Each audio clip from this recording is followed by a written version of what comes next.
இப்பெல்லாம் heart attacks ரொம்ப ஜாஸ்தி ஆகிட்டு இருக்கு. எஸ்பெஷலி யங் பீப்புள்ல சடனா செஸ்ட் பெயின் வந்து இறந்து போயிடுறாங்க.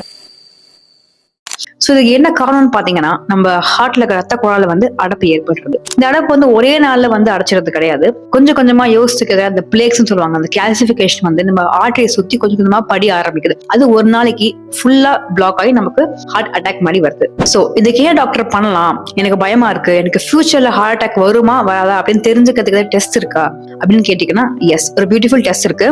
அதுக்கு பேரு CT coronary calcium score. So இந்த டெஸ்ட் பாத்தீங்கன்னா, நம்ம ஹார்ட்ல உள்ள ரத்த குழாக்கள்ல எந்த அளவுக்கு அடைப்பு இருக்கு, கால்சியம் டெபாசிட்ஸ் இருக்கு அப்படிங்கறத ஒரு ஸ்கோர் மூலமா சொல்லும். இந்த டெஸ்ட் யாரெல்லாம் பண்ணலாம் அப்படின்னு கேட்டீங்கன்னா, நம்பர் 1, எனக்கு ஸ்ட்ராங் ஃபேமிலி ஹிஸ்டரி இருக்கு, என் ஃபேமிலியில் நிறைய பேர் ஹார்ட் அட்டாக் வந்து இறந்திருக்காங்க அப்படின்னா. நம்பர் 2, நீங்க வந்து 40+ ஒரு மேல் இல்ல ஃபீமேலா இருக்கீங்க அப்படின்னா. நம்பர் 3, நீங்க வந்து ரொம்ப ஒபீஸான ஒரு ஆளு, நீங்க வந்து ரொம்ப நாளா சுகருக்கு இல்ல பிபிக்கு இல்ல கொலஸ்ட்ரால் மாத்திரை எடுத்துட்டு இருக்கீங்க அப்படி இருந்தா. அண்ட் நம்பர் 4, எனக்கு அக்கேஷனலா ஒரு செஸ்ட் பெயின் வருது, ஒரு டிஸ்கம்ஃபர்ட் வருது, பட் என்னோட இசிஜி, எக்கோ கார்டியோகிராம், என்னோட டிஎம்டி டெஸ்ட் எல்லாமே நார்மலா இருக்கு அப்படின்னா. சோ இந்த மாதிரி கடைகளில் நீங்க இருந்தீங்கன்னா, ரிஸ்க் ஃபேக்டர் ஜாஸ்தியா இருக்கு ஒரு ஹார்ட் அட்டாக்னா, நீங்க இந்த டெஸ்ட்டை கண்டிப்பா பண்ணிக்கலாம். சோ இந்த டெஸ்ட் வந்து ரொம்ப சிம்பிளான டெஸ்ட் தான். ஒரு நார்மல் சிடி ஸ்கேன் பண்ற மாதிரி தான். ஒரு மேக்ஸிமம் 10 நிமிஷத்துல பண்ணிடலாம். பெருசா இன்ஜெக்ஷன்ஸ் போடுறது, டை போடுறது அந்த மாதிரிலாம் எதுவும் கிடையாது. இது ஸ்கோர்ஸ் பாத்தீங்கன்னா 0 அப்படின்னா உங்களுக்கு பெருசா ரிஸ்க் கிடையவே கிடையாது.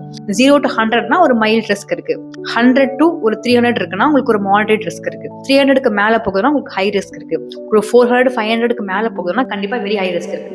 சோ இந்த வீடியோவை உங்க ஃப்ரெண்ட்ஸ், உங்க நெய்பர்ஸ், உங்க ரிலேட்டிவ்ஸ் யாருக்கெல்லாம் அந்த ஹை ரிஸ்க் இருக்கோ, யாரெல்லாம் உங்களுக்கு ஹார்ட் அட்டாக் பயப்படுறாங்களோ அவங்களுக்கெல்லாம் ஷேர் பண்ணி அவேர்னஸ் ஸ்ப்ரெட் பண்ணுங்க. And do follow me for more such informative videos.